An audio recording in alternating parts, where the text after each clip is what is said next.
नैबे UN एकाडेमिनिफ्राय matric आनजादाव pass जानाय फरायसाफोर आरो दिनैहाय हायर सेकेन्डारियाव उथ्रिनो हानाय फरायसाफोरखौ बरायनायनि थाखाय आरो लोगोसे फेलिसिटेशन होनायनि थाखाय दिनै बेयाव जौस्राङाव जिरायनो हानाय मासि लानाय UN academy board of UN academy chairman मानगोनां UG ब्रह्म सार आरो लोगोसे आलासि महरै नुजाफैनो हानाय UN एकाडेमि कलेजनि प्रिन्सिपाल डक्टर अरुण कुमार आरो लोगोसे आलासि महरै नुजाफैबावनो हानाय दुलाराय बर' फरायसा आफादनि क'क्राझार डिस्ट्रिक्ट दुलाराय बर' फरायसा आफादनि AGS खोरोमदाव औवारी आरो लोगोसे आलासि महरै नुजाफैबावनो हानाय जोंनि क'क्राझार डिस्ट्रिक्टनि दुलाराय UN एकाडेमिनिनो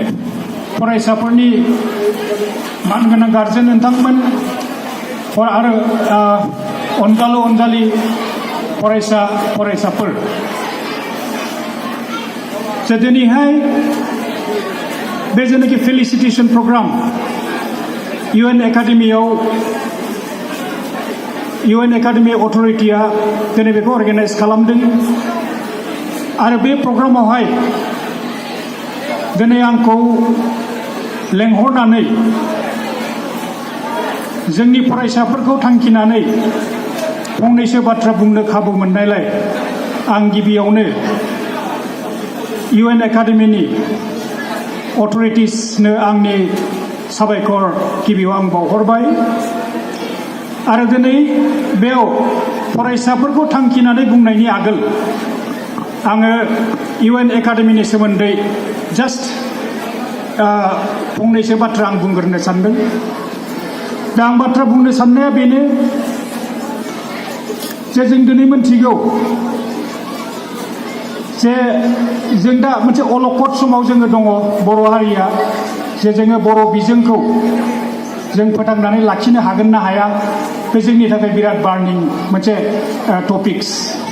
आरो बिनि सोमोन्दै गोबां रोखोमनि आल'सना बिल'सना जाबाय अब्लाबो जों जुदि जोंनि क'क्राझार डिस्ट्रिक्टल' नङा माने दुलाराय BTC आरो आसामावनो जों जुदि दा प्रेजेन्ट स्टेटासखौ जुदि जों नायो बर' मिडियामखौ अब्ला जों नुयो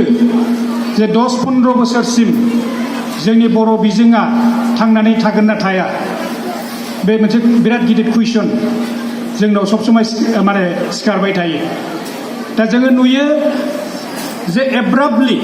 बे 5 बोसोरसोआवनो जोंनि जेसेबांनाखि फरायसालिफोर दं बर' बिजोंजों सोलिनाय बे फरायसालियाव 50%निफ्रायबो बारा जों बर' मिडियाम बा बर' बिजोंजों फरायनायखौ जों नुवाखै। दा थिग बे अलखद समावनो दिनैहाय बे UN एकाडेमि बादि इनस्टिटिउसन मोनसे फसंनानै दिनै इंराजि मिडियाम प्राइभेट स्कुलफोरजों फेर फाथिनो हानाय आरो जोंनि साफ्रोमबो गार्जेनफोरखौ जे गाव गावनि गथ'खौहाय बर' मिडियामजोंनो फोरोंनानै जोंबो मोनसे क्वालिटि एजुकेसन होनो हायो होननानै बे मोनसे बोल्ड स्टेपखौ लानानै दिनै UN एकाडेमि बे इनस्टिटिउसना दिनै जोनोम मोनदों आरो आं सानो जे बे UN एकाडेमिया दिनै बर' मिडियामजों क्वालिटि जेनाखि एजुकेसन बे क्वालिटि एजुकेसनखौ दिनै होनायाव साक्सेस जादों होननानै आं सानो। मानोना दिनै क'क्राझारनि बे UN एकाडेमिल' नङा गुबुनावबो बे UN एकाडेमि खुलिदों। दा बे UN एकाडेमि खुलिनाय बर' बिजोंजों जेनाखि खुलिदों बेनि जेसेबांनाखि जोंनि माबायाव केलकुलेसनाव बेवहाय जेसेबां जोंनि बर' फरायसाफ्रा फरायनानै दङ बे बर' फरायसाफोरनि जेनाखि क्वालिटि बे क्वालिटिखौ जोङो खिन्थु नुबोबाय थादों आरो संख्यायाबो दिनै UN एकाडेमिफोर बादियाव जदिवबाबो बे बर' माने बिजोंजों बे फरायसालिया जादों अब्लाबो बेयाव मेक्सिमाम नाम्बार्स अफ बर' बिजोंजों फरायनाय जोंनि गार्जेनफ्रानो होन बा जोंनि फरायसाफोरनो होन दिनै लोब लोब फैनायखौ जों नुनो मोन्दों आरो बे जोंनि थाखाय बे मोनसे मोजां साइन होननानै आं सानो गतिके बेखिनियाव आङो दिनै जाय बिथांमोनहा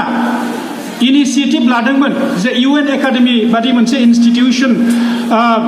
इस्टाब्लिश खालामनाय आरो दिनै बे साक्सेस जादों बिनि थाखाय बिथांमोनखौ आङो नोंथांमोनखौ फरायसाफोरखौनो होन बा गार्जेनफोरखौनो होन साफ्रोमबो जाहाथे बिथांमोन जाय बिथांमोना बेखौ इनिशिएटिभ लादों बै बिथांमोनखौ दिनै आखाइ खबनानै जाहाथे बिथांमोनखौ जों बाख्नायो गतिके आं साफ्रोमखौबो आखाइ खबनानै आं बाख्नायनो थाखाय आङो नोंथांमोनखौ आं खावलायहरदों गोजोन्थों तो जेखियानो जाया आं जाहाथे जोंनि बर' मिडियामाव दा नैबे UN एकाडेमि बादिफ्राव फैनानै जाहाथे आरो गुबुन गार्जेनफ्राबो दिनै इनकारेजमेन्ट मोनो दा बिनि थाखायनो जोंनि रिजाल्ट मोजां जानाया बे जोंनि थाखाय बिराद गोनांथि खारन जोंनो क्वालिटी एजुकेशन नांगौ आरो दिनै जुदि जोङो कम्पेयार खालामो UN एकाडेमिजों बा इंलिश मिडियाम क'क्राझार डिस्ट्रिक्टफ्राव इंलिश मिडियामनि जुदि जों कम्पेयार खालामो अब्ला UN एकाडेमिया दिनै दाथि बुंनो हायो जे दिनै जोंबो इंराजि मिडियामनि प्राइभेट स्कुल बादि जोंनि बर' बिजोंजों मिडियामनि बर' मिडियामजों सोलिनाय जोंनि बे UN एकाडेमियाबो फेर फाथिनो हायो होननानै बिखा बुगदाननो हायो गतिके आं आसा खालामो जे दिनै साफ्रोमबो गार्जेना दिनै इनकारेजमेन्ट मोनगोन आरो गाव गावनि गथ'फोरखौ बर' बिजोङाव फोरोंगोन होननानै आं मिजिंथियो तो जेखि जाया नेक्स्टआव आङो जिहेतुके दिनै बे फेलिसिटेशननि प्रग्राम दा बे फेलिसिटेशन प्रग्रामाव आङो फैनानै एटलिस्ट जोंनि फरायसाफोरखौ आङो फंनैसो थांखिनानै आं फंनैसो आं बुंनो लुबैयो दा फरायसाफोरखौ आं बेखौनो दिनै थांखिनानै बुंनो लुबैगोन जे जाय फरायसाफोरा दिनै मेट्रिकआवहाय मोजां पार्सेन्टेज हयथ' लानानै दिनै पास जादों हायार सेकेन्डारियावबो दिनै मोजां पार्सेन्टेज लानानै पास जादों नाथाय जिहेतुके मेट्रिकआ जों फरायसाफोरनि थाखाय बा साफ्रोमबो इन्डिभिजुवेलनि थाखाय दिनै बे मोनसे टार्निं पइन्ट बे टार्निं पइन्टनि थाखाय दिनै जुदि मेट्रिकआनो जोङो टार्निं पइन्ट आं मानो बुंदों जे जों मेट्रिकआवनो जों बुजियो जे सासे गथ'आ बबे लामाजों थांगोन दिनै मोजां लामाजों थांगोन ना गाज्रि लामाजों थांगोन जों गथ'नि जेनाखि रिजाल्ट बे रिजाल्टखौ नायनानैनो जों बुंनो हायो दा गतिके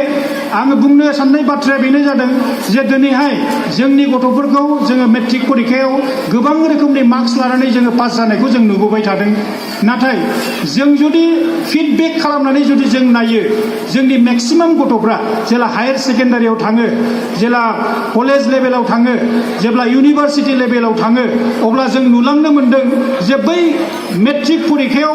मोजां मार्क्स मोननाय गथ'फ्रा गोजौनिफ्राय गोजौआव थाङालाबानो बिसोरनि मार्क्सआ गाहायनिफ्राय गाहायसो जों थांनायखौ जों नुनो मोन्दों दा बिनि माखासे रिजन दङ दा रिजना जाहैबाय फार्स्ट रिजना जाहैबाय मा जोंनि जायनाखि फरायसाफोर बे फरायसाफोरा गावखौ सिन्था खालामनांगोन जे आंहा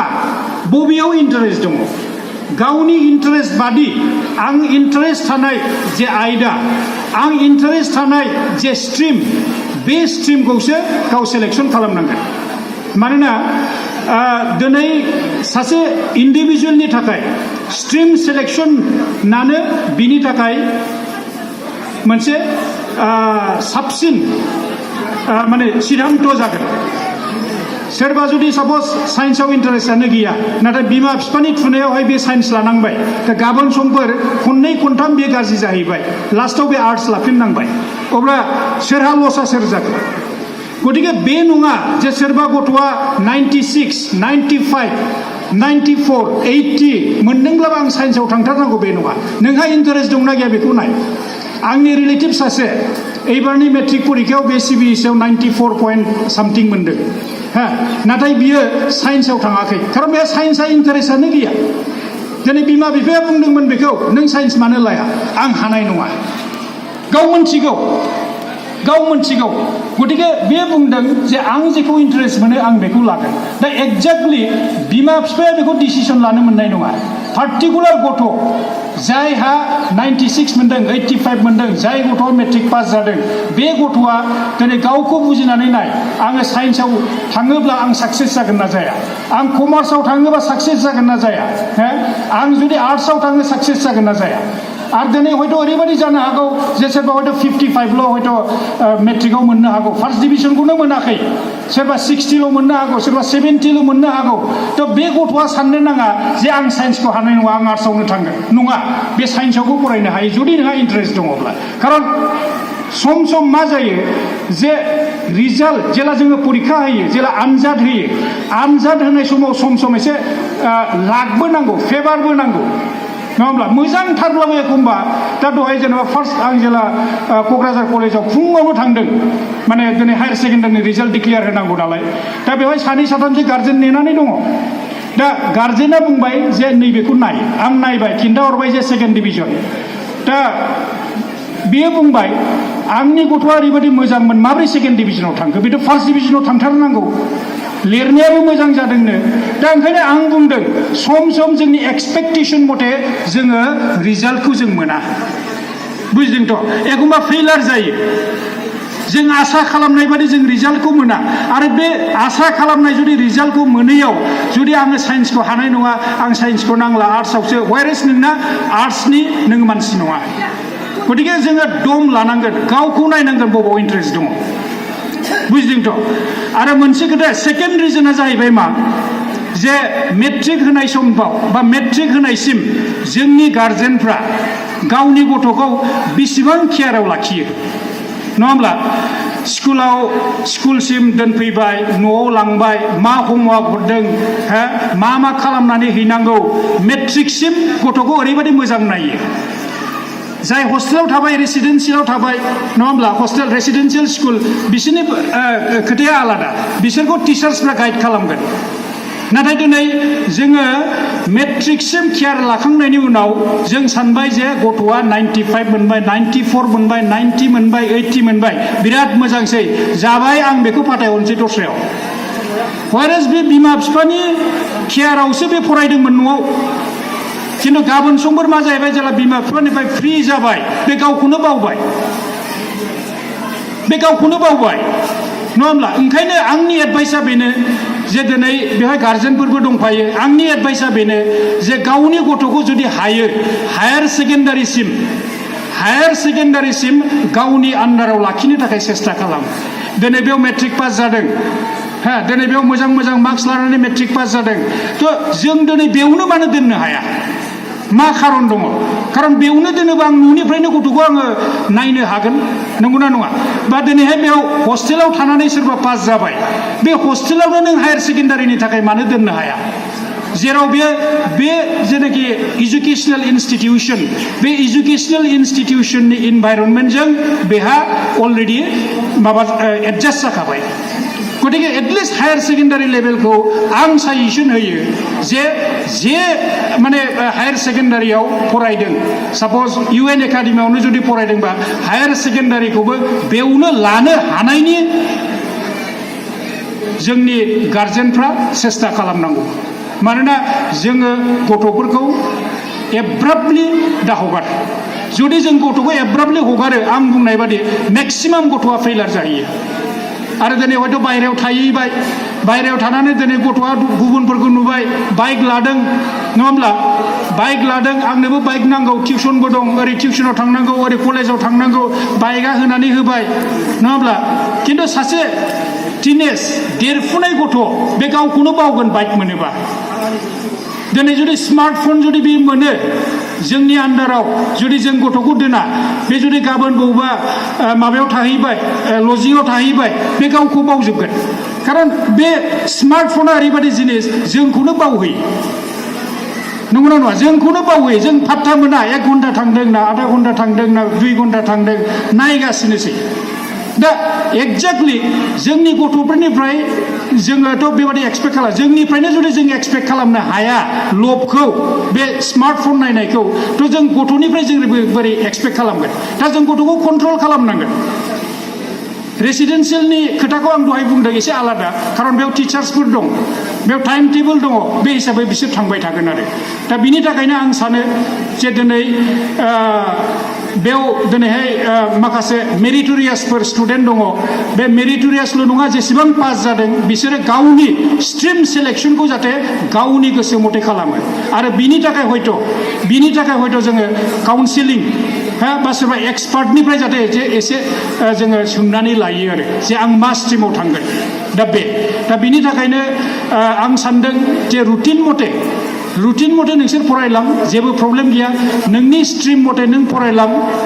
आं बेखौनो नोंसोरखौ साजेसन होयो आरो दिनैहाय जिहेतुके बेयाव गार्जेनफोरबो दङ आं ओंखायनो गार्जेनफोरजोंबो एसे आं शेयार खालामनो सानदों जे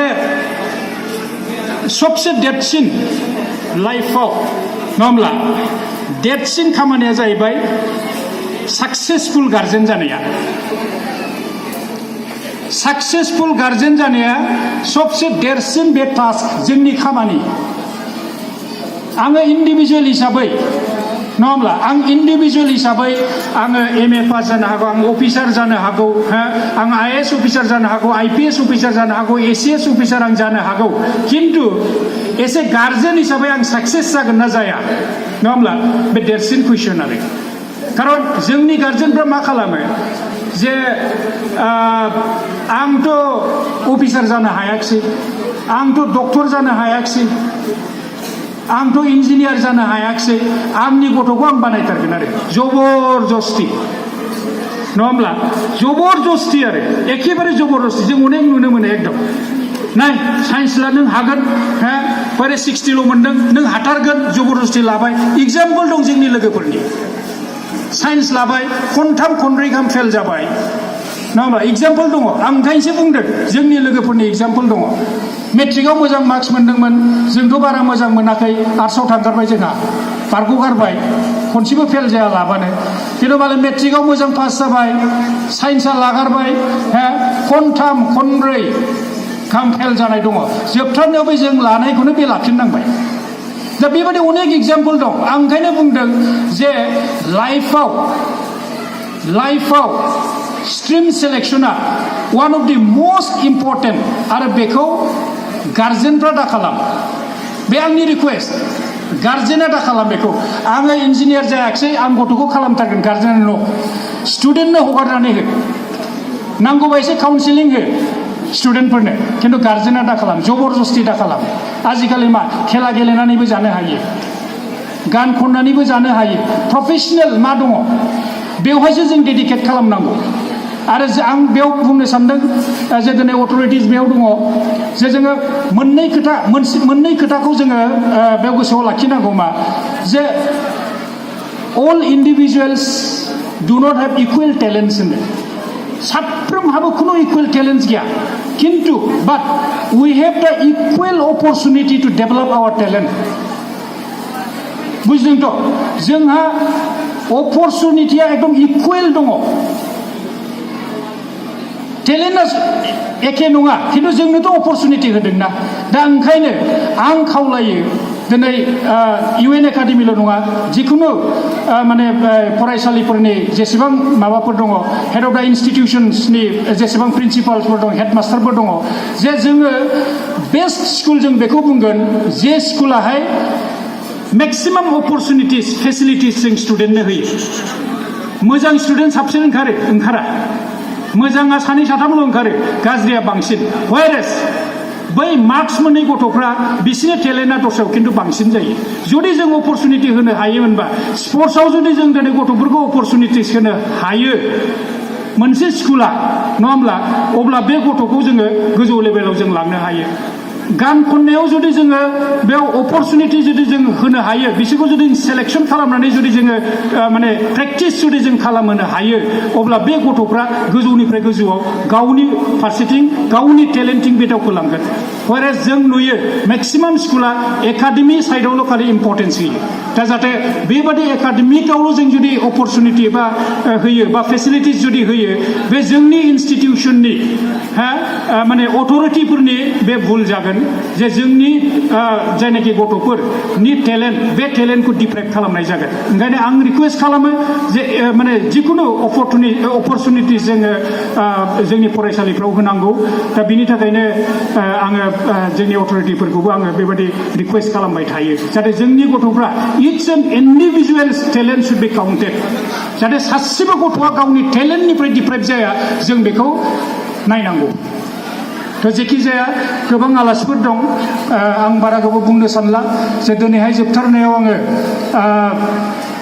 जोंनि बे बावैसो जोंनि मेट्रिक परिखा आरो हायार सेकेन्डारि परिखायाव जाय फरायसाफोरा उथ्रिसार जानो हादों बिसोरनिसिम आङो आंनि गोसो गोरबोनि साबायखरबो बावहरबाय आरो भगबाननि बा इसोरनि खाथियाव आङो आरज गाबहरबाय जाहाथे बिथांमोनहा साबसिननिफ्राय साबसिन जाहाथे रिजाल्ट खालामनानै जाहाथे उन लेभेलाव गावनि आथिङाव गसंहैनानै जाहाथे मोजां सासे नोगोरारि जानो हायो बेखौनो आं मिजिं थिनानै दिनैनि बे सुंद' बिबुंथिखौ आं बेयावनो फोजोबबाय।